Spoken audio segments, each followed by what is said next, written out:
आज माझ्या शर्वरीचा बड्डे म्हणून लवकर तयार होऊन शाळेत चालली होती चॉकलेट वगैरे घेऊन. आणि नंतर दुपारून शाळेतून आली तर आमच्या इथल्या तेजूचा आणि शरूचा एकाच दिवशी बड्डे येतो. दोघींचा जन्म एकाच दिवशीचा आहे. तर मग मी दुपारी बाजारात गेले आणि तिकडून काही मला संध्याकाळच्या स्वयंपाकासाठी सामान आणायचं होतं, मी ते घेऊन आले.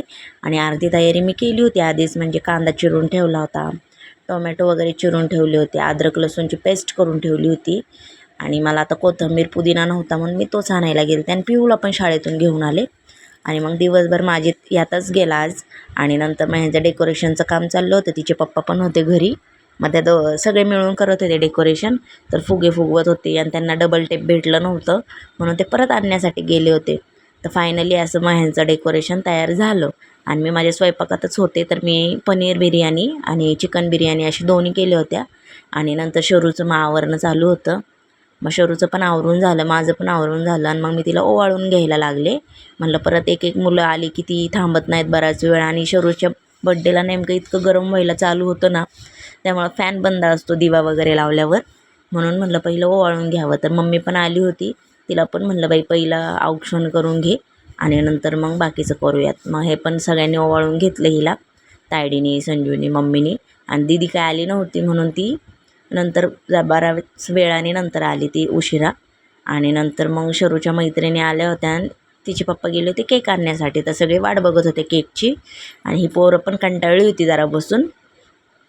मग आमच्या इथल्या पण सगळी मुलं आली, आम्ही पण बराच वेळ बसलो. आणि मग केक आला. मग केकला छान अशा मेणबत्त्या लावल्या, मी छोट्या छोट्या मेणबत्त्या मागवल्या होत्या. कारण शरू आता 9 वर्षाची पूर्ण होऊन 10व्या वर्षात पदार्पण करत आहे. म्हणून मग तिला असं म्हटलं एक मेणबत्ती अशी ठेव, बाकीच्या विझव. मग असं छान पद्धतीने तिने सगळं मेणबत्त्या वगैरे विझवल्या आणि केक कटिंग केला. आणि सगळे तिला केक भरवत होते. ती आधीच म्हणली होती केक मला जास्त चारू नका, माझं तोंड आता खूप भरणार आहे. तर म्हणून तिला सगळे आता जास्तच भरवत होते. मग ती खूप हसत होती. आणि तायडीने तर तिच्या नावाचं माझं स्टिकर तिच्या कपाळाला चिटकवलं. मग ती अजूनच जास्त जोरजोरात हसत होती. आणि केक तोंडात असल्यामुळे जास्त काही आवाज बाहेर येत नव्हता. नंतर मामा आला आणि मामाने आणल्या होत्या सगळ्या भाच्यांसाठी कॅडबऱ्या. तर शरू, पिहू, रुद्वी आणि कुहू ह्या चौघींसाठी कॅडबऱ्या आणल्या होत्या. ह्या चौघींनी अशा कॅडबऱ्या मस्त एन्जॉय केल्या, लगेच खाऊन फोडायला लागल्या. आणि लगेच शरूचं चाललं होतं की काय काय गिफ्ट आलेत ते पाहायचेत. तर हा भाभींनी दिला होता तिला कप. आणि तिच्या सगळ्या मित्रमैत्रिणींनी कॅडबऱ्या, बिस्किट पुडे. आणि मम्मीने दिले होते तिला पैसे. आणि मोठ्या माऊनी पण पैसे दिले होते.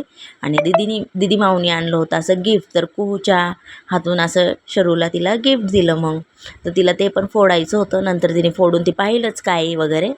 आणि नंतर सगळ्यांना मग केक, मुरमुरे, वेफर्स असं खायला दिलं तोपर्यंत. आणि नंतर आम्ही जेवायला बसलो. तर असा शरूचा बड्डे छान पद्धतीने आम्ही असा साजरी केला. दरवर्षी मी माझ्या शरूचा, पिहूचा बड्डे असा करते. तर भेटूया उद्या. मला फॉलो करा, लाईक करा, यूट्यूबला सबस्क्राईब